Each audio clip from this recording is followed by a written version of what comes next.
trata não só o castigo como um peso muito grande, por quê? Porque ela já está inserida num ambiente violento, de violência, né?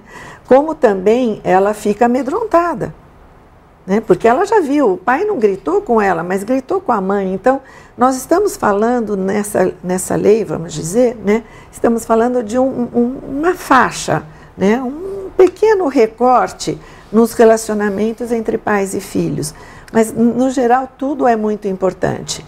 Doutora, ainda sobre essa questão, a senhora citou, por exemplo, o supermercado, né? Os pais reclamam que muitas vezes vão ao supermercado com os filhos fazem uma tremenda de uma bagunça, fazem birra e não sei o quê.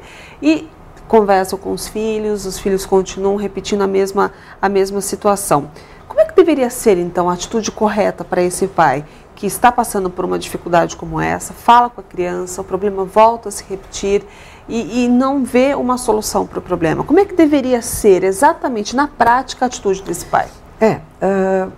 Essa criança, vamos dizer assim, né, que tem este comportamento fora de casa, né, isto é um sinal. Não é o problema não é o comportamento é um sinal de que tem alguma coisa acontecendo na casa, no relacionamento entre pais e filhos. Então, isso precisa ser visto com mais cuidado, né? Então, no supermercado, por exemplo, que a criança faz coisas, ou seja, a criança ela não está respeitando os limites, né? Então, o que é isto, respeitar os limites? Nós temos diferentes contextos, nós temos comportamentos diferentes. Então, se a criança ela não tem um comportamento adequado no supermercado, ela também não tem um comportamento adequado dentro de casa. Ela não está entendendo os sinais ambientais, os sinais de respeito. Olha, nós estamos num lugar onde não tem a necessidade disso, onde se espera outro tipo de comportamento, né? Então, isso tem que ser visto de uma maneira geral, não dá para tirar uma determinada coisa. Quer dizer, o comportamento ele é um sinal, é como a ponta de um iceberg, né? Não existe isolado o comportamento, a palmada não existe isolada, né? Então, isso tem que ser visto no contexto, no conjunto, né? Como este pai e esta mãe colocam limites, né? Se os limites são colocados à base de palmadas, essa criança pode até tender a piorar, né? A ficar desafiando os pais numa situação onde eles têm determinados limites, né? Claro, se um pai bate numa criança, né, publicamente, isto já é um sinal, né? E as crianças percebem, bom, ele não pode me bater publicamente, mas em casa ele me bate, né?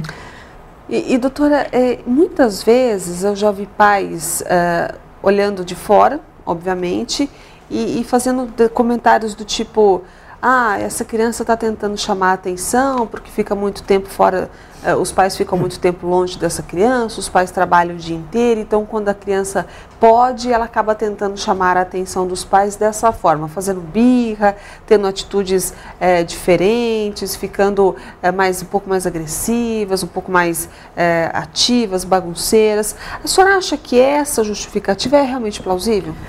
Olha, não, ela é inadequada, né? Porque se a criança precisa ter esse tipo de comportamento para chamar a atenção dos pais, isso significa que ela não está tendo atenção suficiente dos pais, né?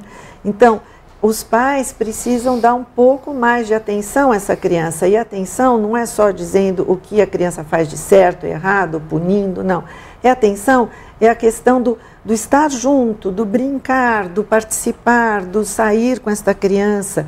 Enfim, esta criança está precisando de atenção, por isso que ela precisa. Às vezes também, porque nasce um irmão, é muito comum, né, você ter esse tipo de comportamento quando tem um outro irmão, né? Quer dizer, a criança se sente ameaçada. Bom, essa criança meu irmãozinho vai competir com a atenção pelos pais, né? Então, tudo isso é uma mensagem que as crianças passam. Então, essa mensagem precisa ser lida no contexto, né? No contexto global de relacionamentos pais e filhos, porque ser pai